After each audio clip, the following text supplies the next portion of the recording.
O infrasaunách jsme v Loskutákovi mluvili už několikrát, minule dokonce s Lukášem Bauerem. Ale dneska si o infrasaunách řekneme něco ze zdravotního hlediska s panem doktorem Hejmou. Dobrý den. Dobrý den. Pojďme si na začátku jenom zopakovat, jak vlastně funguje infrasauna. Tak infrasauna oproti klasické finské sauně, kde je konvenční topidlo, které se musí dlouho zahřívat, tak funguje na principu infračerveného záření, které je vyzařováno zářiči. Máme karbonový, keramický a novým hitem je teď Red Light zářič. Ten funguje jak? Ten funguje na principu, kromě toho, že teda vyzařuje tepelnou energii, tak ještě křemičité trubice vyzařují světelnou energii, takže to ještě umocňuje ten terapeutický účinek infrakabiny. Tak, pane doktore, a teď pojďme k tomu zdraví. Tak říkali jsme, že v infrakabinách mezi lidmi používaný název infrasauny, tak je velká výhoda samozřejmě ta tepelná energie, kdy prostě maximální teplota je asi 60 stupňů, takže příjemné prostředí s hudbou, s knihou, dokonce můžeme jít do infra sauny oblečený. Před sportovním výkonem třeba můžeme předehřát na krátkou dobu svalové úpony a vůbec svaly, které připravíme dokonale na sportovní výkon. Takže pro sportovce naprosto nepostradatelnou složkou. U infrasauny je důležitá cyklicita, takže minimálně jednou týdně a po celý rok, to zdůrazňuji, protože spousta lidí chodí do sauny jenom když je nepříznivé počasí. A na co je vlastně ale jakoby dobrá? Protože my víme, že tu normální saunu, kde je těch hodně stupňů, třeba nemůžou některé skupiny lidí používat. Srdcaři a podobně.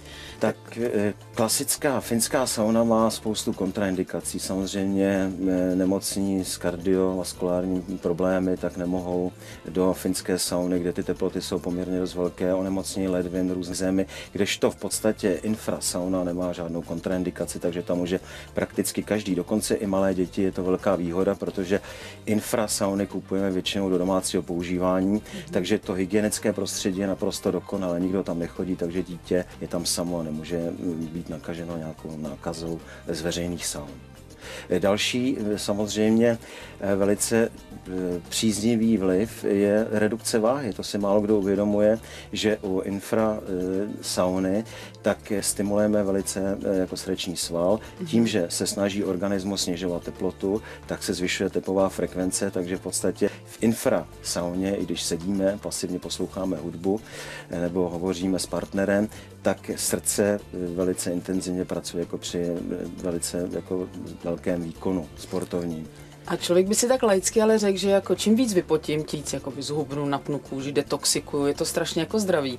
A pořád si člověk laicky řekne, no když je tam víc stupňů, tak tím víc vypotím. Tak jak to, že tady je to jinak? Tady za ten jeden cyklus, to je taky důležitý rozdíl mezi klasickou saunou, kam chodíme tak 3x zhruba tak 10-12 minut, tady jdeme jednou na zhruba asi 10 až 45 minut, takže tady my vypotíme 300 až 600 kilokalorií, takže to je v podstatě jako velice slušný výkon. Zhruba ho můžeme přirovnat 5 až 8 kilometrovému běhu. Další, jak jste se zmínila o té detoxikaci, takže tím potem tak dostáváme ze sebe toxické látky.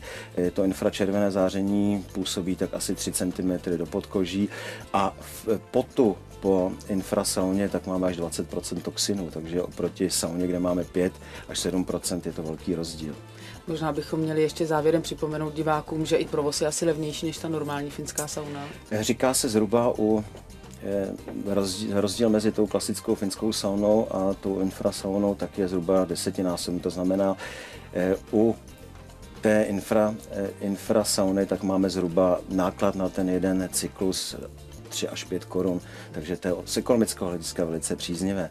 A co je důležité, když samozřejmě budeme nakupovat infrasaunu, tak je dobré konzultovat náš záměr s odborníky a je důležité zjistit, zdali prodejce má opravdu certifikát o zdravotní nezávadnosti, který vydává Státní zdravotní ústav. To je velice důležité, protože my svůj záměr musíme prokonzultovat s lidmi, kteří tomu opravdu rozumí. Abychom nenaletěli. Tak, ano. Pane doktore, moc vám děkuji za odborné informace. No, slyšeli jste sami, samé blahodárné účinky, tak proč to neskusit?